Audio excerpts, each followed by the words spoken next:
How's it going, ladies and gentlemen, and welcome to a brand new episode of the Strictly Nintendo podcast where my cat is on the kitchen table in front of me eating her dinner, and I am going to be talking about the Perplexing Orb, an indie game brought to the eShop by Treefall Studios, in which you control a little red ball or perplexing orb and navigate multiple courses across 7 worlds. It's a simple game. If you look at it graphically, it's, well, as with all the Treefall games I've played, the graphics are nothing to write home to mom about. They don't look bad for what they are, but they're very simplistic. The controls, you have the left analog stick. That's it. You move the orb forward, backwards, left, right, circular. And I mean it's a very simple game. The first thing you're gonna say here is, dude, there's only one control. It better be good.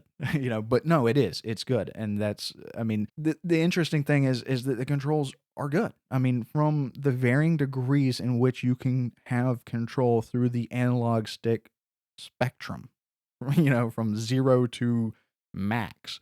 I mean, those varying degrees of that resolution is well there. I mean, you can control the ball in very minute ways, and you really get a sense with the physics of the game when you go up an incline and you feel the resistance. It's well done, and you have to give credit where credit's due. And you get to the music, and the music's honestly a little bit loud and it's very repetitive. But the thing is like the music sounds better. I mean, like it's mixed better. So, again, it's like you have to give credit where credit's due. And this will all make sense in a second. And overall, it's a very, very casual game, a very simplistic game.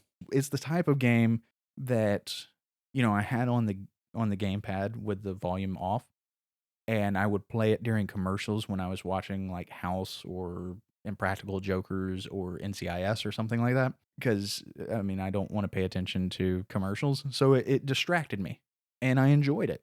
And you're not going to spend hours on end in this game. You're going to play a little bit of it. And I mean, mostly because you can beat it within an hour, hour and a half anyway. But, if you play it here and there or play it like I did, it's fun. It's a nice distraction. Is it complicated? No, not at all. I think that they missed the boat in one major aspect. It's a physics game where you're controlling a ball and navigating various courses, and it's on the Wii U, which has gyroscopic motion controls in the gamepad. It'd kind of be really, really cool if you could hold the gamepad completely flat, and then as you tilt it, you control the ball there. Obviously, that wouldn't be a new idea. Obviously, that wouldn't be groundbreaking, but it would have been really cool and lend itself to this game.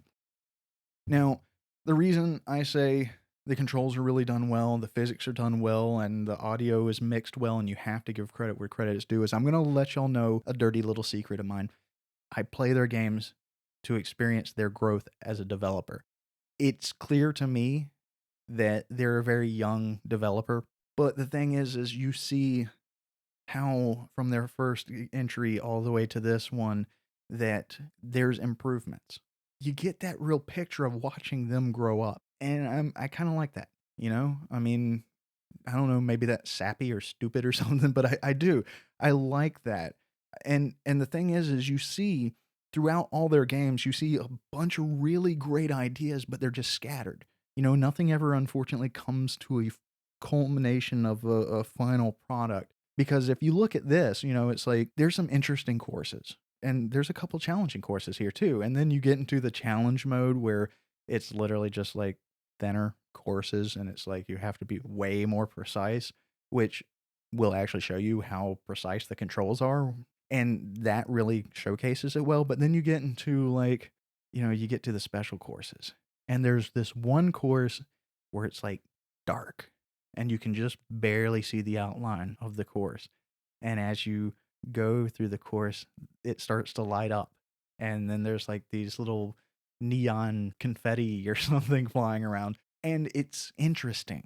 And like honestly, I feel like that whole neon light theme should have been a complete world. And that's what I'm missing. That's like the problem there is like you have that really cool idea, but it's just one course in the entire game when it should have been one world in the entire game.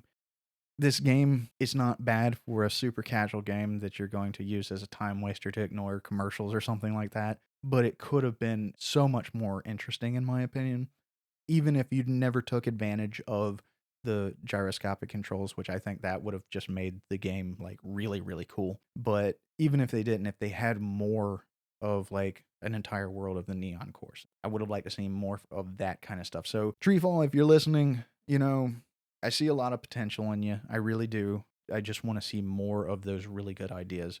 I'd like y'all to take the time to sit down, take a breath, play the games that you've developed already, and look for those bits of genius and figure out a way to make those the central part of your next game. When you have a really cool idea like that Neon course, don't just stop with one. It's unique, it's different, it adds flavor to the overall game. It could have added something so much more to this game.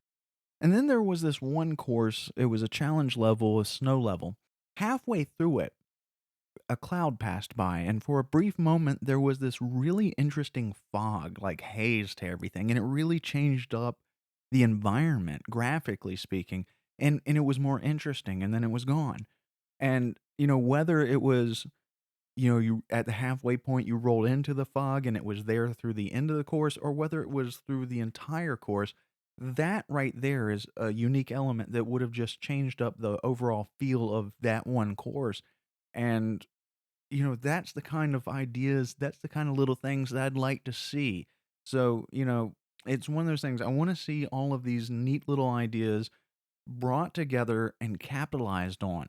That's where I see the potential in Treefall. If they can just grab these neat ideas that they have, these little gems that they really just do well, and bring it all together in one game and then grow on it with future games as well. But overall, the Perplexing Orb is a decent little game. It's not for everyone, but it's fun. It's one of those things, if the gameplay appeals to you, if you're like, hey, this seems neat, I'm interested in it, it's worth giving a whirl. Anyway, that will do it for this episode of the Strictly Nintendo podcast. Until the next one, take care.